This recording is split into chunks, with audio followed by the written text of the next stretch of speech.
تیسرا سوال یہ دریافت فرمایا ہے کہ اسلام سے قریب لانے کے لیے ہم نے اپنے دفتر میں دینی آگہی کا سلسلہ شروع کیا ہے، جن میں لڑکوں کے علاوہ لڑکیاں بھی حاضر ہوتی ہیں، وگرنہ ان کے لیے ایسا کوئی موقع ہی نہیں بن پاتا کہ وہ اسلام کی بات سنیں۔ ان لڑکیوں میں سے صرف ایک حجاب کرتی ہیں، عام طور پر کوئی مرد ہی ایسا بیان دیتا ہے، البتہ ایک مرتبہ ایک خاتون نے بھی بیان کیا ہے جو حجاب کرتی ہیں۔ کیا یوں یہ سلسلہ چلانا کوئی غلط اقدام تو نہیں؟ تین باتیں۔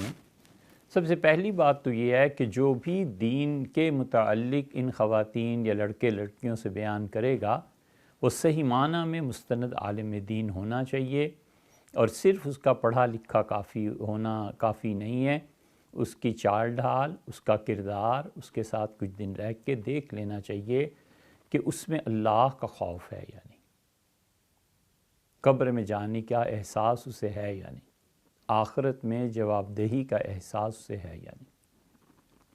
وہ جتنا بھی پڑھا لکھا ہو، اگر اس کے عمل میں آخرت، قبر، موت، ان چیزوں کا کوئی تذکرہ اور کوئی احساس نہیں ملتا تو ایسے عالم دین سے بھی گریز کر لینا چاہیے کہ یہ علم اس کی تباہی کا باعث بنے گا، اور صرف اس کی تباہی نہیں، اس کے حلقے میں جو لوگ بھی ہیں وہ برباد ہوں گے۔ اس لیے کوئی ایسا عالم دین جس کو اللہ کا خوف ہو اور آخرت اور قبر کا احساس ہو، ایسا کوئی مل جائے تو ان کو لانا چاہیے، ان کے ذریعے دین کی تعلیم ہونی چاہیے۔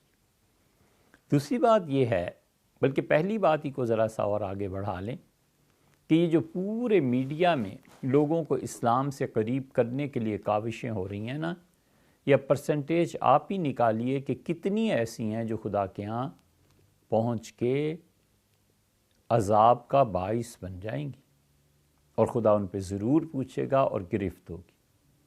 آپ خود سوچیں، ہمارا کیا حق بنتا ہے کہ ہم سے کوئی آ کر یہ پوچھے کہ کینسر کی کتنی قسمیں، اور ہے کوئی تک کہ ہم کس دن بیٹھ کر آپ کو سوالات کے جوابات دینے کی بجائے کینسر پہ بحث شروع کر دیں؟ جگ ہسائی کے علاوہ اور کیا حاصل ہوگا؟ جگ ہسائی میں لوگ دیکھیں گے اور مذاق اڑائیں گے کہ دیکھو اس شخص کو بنیادی طور پر وہ زبان ہی نہیں آتی جس زبان میں کینسر کو پڑھا اور پڑھایا جاتا ہے، یعنی انگلش، اور اس نے ایک دن میڈیکل کالج کا منہ نہیں دیکھا، اور بیٹھ کے بحث کر رہا ہے کہ کینسر کے اسباب اور وسائل کیا ہیں۔ آپ خود سوچیں، اگر ہم یہ کہنے لگیں کہ سریا اور سیمنٹ اس ریشو سے پڑے گا، دیواریں بلاکس کی بجائے برکس سے تعمیر ہوں گی، اور پلستر کرنے کی بجائے یہ کر لیجئے اور یہ کر لیجئے اور یہ کر لیجئے، تو ہنسی نہیں آئے گی؟ کیا ہوگا؟ کہیں گے کہ مولوی صاحب کو دیکھو، بجائے اس کے کہ جس فیلڈ میں زندگی گزاری ہے اس پہ بات کریں، انہیں آخر پڑھی کیا ہے؟ انجینئرز اور تھوڑے ہیں جو ان کے مقابلے میں، مقابلہ تو کوئی ہے ہی نہیں ان دونوں کا۔ انجینئر بہرحال انجینئر ہے، ڈاکٹر بہرحال ڈاکٹر ہے، ایک مفتی اور مولوی بہرحال اس نے پڑھا لکھا ہے، ہر ایک کا اپنا اپنا میدان ہے۔ کیوں دوسرے کے میدان میں دخل دیں؟ جو چیز نہیں آتی کیوں لوگوں کا مال برباد کرنا ہے، ان کی صحت برباد کرنی ہے؟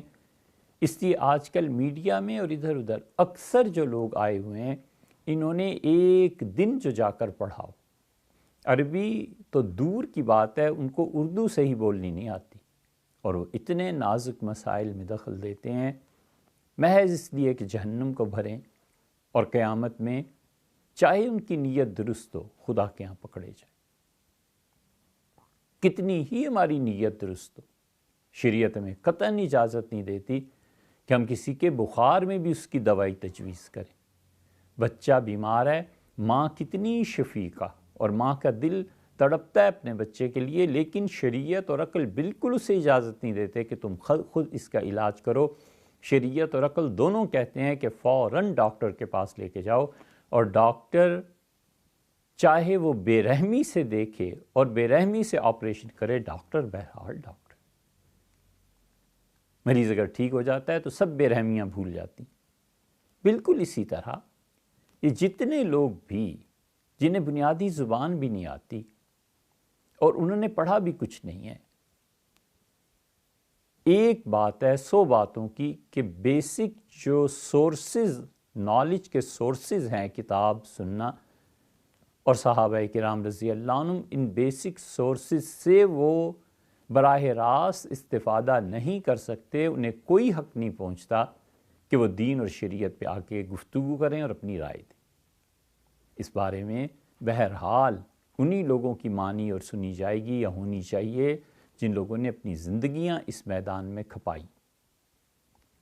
اسلام سے قریب کرنے کا جذبہ آپ کا سر آنکھوں پہ، لیکن سب سے پہلی چیز تو یہ ہے کہ آپ انتخاب کس کا کر رہے ہیں۔ دوسرے لڑکے اور لڑکیاں، ان کو اکٹھے بٹھا کر پھر اسلام کی تعلیم دینا اور پھر اسلام کے متعلق انہیں لیکچر سنوانا، یہ آپ کیا کرنے چلیں؟ آگ اور روئی کو جمع کرنا؟ یہ سارے اتنے نیک اور پاکیزہ اگر ہیں تو انہیں آپ سے آ کے اسلام سیکھنے کی ضرورت ہی کیوں پیش آ گئی تھی؟ یہ جو پردہ اٹھ کے آیا نا، اور یہ جو مخلوط تعلیم کالجز میں، یونیورسٹیز میں، ان سب میں شروع ہوئی ہے اور مدت ہو گئی ہے، کوئی اس پہ ماتم کرنے والا نہیں رہا۔ علامہ اقبال اپنے زمانے کو روتے تھے، 1935 کے زمانے کو، 38 کے زمانے کو۔ یہ علامہ اقبال نے بانگ درا میں ہی کہا ہے، لڑکیاں پڑھ رہی ہیں انگریزی، قوم نے ڈھونڈ لی فلاح کی راہ، یہ ڈرامہ دکھلائے گا کیا سین، پردہ اٹھنے کی منتظر ہے نگاہ۔ تو اس لیے لڑکوں اور لڑکیوں کی اکٹھی تعلیم، چاہے وہ اسلام کی تعلیم ہی کیوں نہ ہو، یہ بالکل روا نہیں ہے۔ اس سے جتنی جلدی ممکن ہو سکے اپنے اسکول، کالج سب کو پاک کر لینا چاہیے۔ اللہ کا شکر ہے مدارس میں ابھی یہ وبا نہیں پہنچی، اور اس مخلوط تعلیم ہی کا نتیجہ ہے کہ پنڈی بار کونسل میں، اسلام آباد بار کونسل میں ہمیں گفتگو کرنے کا موقع ملا، تو وکلاء نے کہا کہ اتنی جلدی طلاقیں ہو رہی ہیں کہ لڑکیوں کی شادی کے دن اتنے نہیں ہوتے جتنے ان کی عدت کے دن ہوتے ہیں۔ ہفتے بعد طلاق، 2 ہفتے کے بعد طلاق، اور سب سے زیادہ ریٹ طلاق کا اور تناسب اسلام آباد میں تھا۔ ایک مہینے میں سینکڑوں کے حساب سے کیس آ رہے ہیں۔ یہ اور مخلوط تعلیم کو رواج دیں اور یہ اپنی پسند سے شادیوں کو رواج دیں، لڑکی کی زندگی برباد، ماں باپ کی زندگی برباد، اور باقی بہن بھائیوں کی زندگی برباد، اور لڑکے کی بھی زندگی برباد۔ یہ نہیں ہے کہ اس کی زندگی کوئی سنورے گی۔ جب دوبارہ شادی کرنے جائے گا تو لوگ ضرور پوچھیں گے کہ بھئی پہلی طلاق کیوں ہو گئی تھی، کیا وجہ تھی؟ پھر غیبتیں، پھر اخلاقیات کی تباہی، اس کی بھی فکر کرنی چاہیے۔ اس لیے یہ لڑکوں اور لڑکیوں کو اکٹھے بٹھا کر اسلام کے سبق دینا یہ کوئی اچھی بات نہیں ہے۔ پھر آپ نے فرمایا کہ ایک لڑکی ہے جو حجاب کرتی ہے، اس کی بھی ضرورت کیا ہے آخر؟ جس کو اسلام کی تعلیمات حاصل کرنی ہیں، اب تو میڈیا میں صحیح جو علماء ہیں جنہیں اللہ تعالیٰ کا خوف ہے، ان کے فتاویٰ ہیں، ان کی تقاریر ہیں، ان کے بیانات ہیں، ان کو دیکھ لینا چاہیے۔ جس چیز نے امت کی آج تک اصلاح کی تھی 1200 سال میں، فرد سے فرد کی تربیت ہوتی ہے، جماعت فرد کی تربیت نہیں کرتی۔ فرد اپنے آپ کو پیش کرتا ہے، علم کے لیے بھی اور اخلاقیات کے لیے بھی اسی طریقے پہ قائم رہنا چاہیے۔ اور پھر آپ نے فرمایا ہے کہ یہ کوئی غلط اقدام تو نہیں ہے، یہ بالکل غلط ہے، چھوڑ دینا چاہیے ان چیزوں کو۔ سب سے پہلے اپنے اوپر غور کرے کہ مجھ پہ خود یہ اسلام کتنا نافذ ہے، اور پھر سوچے کہ لوگوں کو دعوت کیسے دینی ہے۔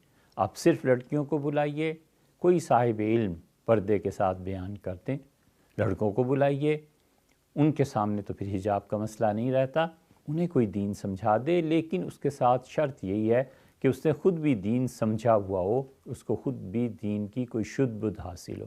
اتنا ہی دین کا اگر شوق ہے نا، تو لوگوں کو چاہیے کہ عمر اس کے لیے کھپائیں۔ اگر یہ نہ میسر ہو، کسی بھی وجہ سے نہ ہو سکے، تو پھر تقلید کرنی چاہیے علماء کی، اہل علم کے فتاویٰ ان پر عمل کر لینا چاہیے۔